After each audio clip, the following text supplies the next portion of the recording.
আরজিকর কাণ্ডের প্রতিবাদে সরব হয়েছে সমাজের সর্বস্তরের মানুষ। এই ইস্যুতে শাসক দলের অন্দরেও প্রতিবাদের স্বর ক্রমশ জোরালো হচ্ছে। এই আবহে মুখ্যমন্ত্রী মমতা বন্দ্যোপাধ্যায়কে চিঠি লিখে সাংসদ পদ ছাড়ার ঘোষণা করলেন জহর সরকার। আরজিকর কাণ্ডে এটাই তার প্রতিবাদ বলে জানিয়েছেন তৃণমূল সাংসদ। সেই সঙ্গে রাজনীতি থেকে বিদায় নেওয়ার কথাও জানিয়েছেন এই প্রাক্তন আমলা। সূত্রের খবর, আগামী 11ই সেপ্টেম্বর দিল্লি যেতে পারেন জহর সরকার। সেখানে উপরাষ্ট্রপতি জগদীপ ধনকরের সঙ্গে দেখা করে 12 তারিখ তিনি ইস্তফাপত্র তুলে দেবেন বলে জানা গিয়েছে। এদিকে জহর সরকারকে বোঝাতে আসরে নেমেছেন খোদ তৃণমূল নেত্রী মমতা বন্দ্যোপাধ্যায়। তিনি জহর সরকারকে ফোন করে সিদ্ধান্ত বিবেচনার অনুরোধ করেছেন বলেই সূত্রের খবর। যদিও এই প্রাক্তন আমলা নিজের সিদ্ধান্তে অনড় রয়েছেন বলে সূত্রের খবর। গোটা বিষয়টি নিয়ে বঙ্গে শুরু হয়েছে রাজনৈতিক তরজা। তৃণমূল নেতা কুণাল ঘোষ জানান, এটা ওনার ব্যক্তিগত সিদ্ধান্ত, এ নিয়ে কোনো মন্তব্য করব না।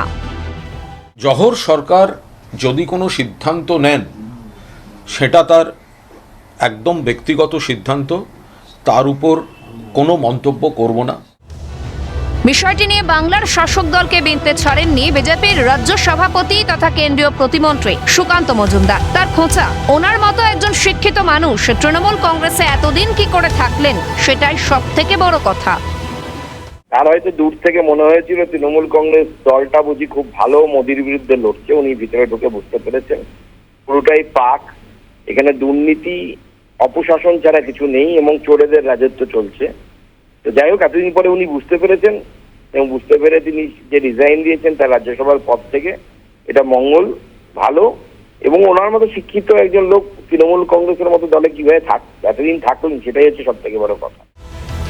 ওনার হয়তো বিবেকের দংশন হয়েছে, মত প্রদেশ কংগ্রেস সভাপতি অধীর রঞ্জন চৌধুরীর। জহর সরকার অনেক বড় আমলা ছিল, দিল্লির অনেক বড় আমলা। সারা দেশের খবর যার কাছে থাকে, বাংলার খবর তার কাছে অনেক বেশি থাকার কথা ছিল। আজ তার বিবেকের দংশন হচ্ছে নিশ্চয়ই, তাই ভালো লাগছে। কিন্তু এখন আর অরণ্যে রোদন করে কি হবে? আরজিকর কাণ্ডের প্রতিবাদে সমাজ মাধ্যমে একের পর এক ইঙ্গিতপূর্ণ পোস্ট করেছেন তৃণমূল সাংসদ সুখেন্দু শেখর রায়। আর এবারে সাংসদ পদ ছাড়ার ঘোষণা করলেন জহর সরকার। আরজিকর ইস্যুতে তৃণমূলের অন্দরেও যে প্রতিবাদের সুর ক্রমশ চওড়া হচ্ছে, তা দলের দুই সাংসদের এই অবস্থানে স্পষ্ট হয়েছে, এমনটাই মত ওয়াকিবহাল মহলের। ক্যালকাটা নিউজ।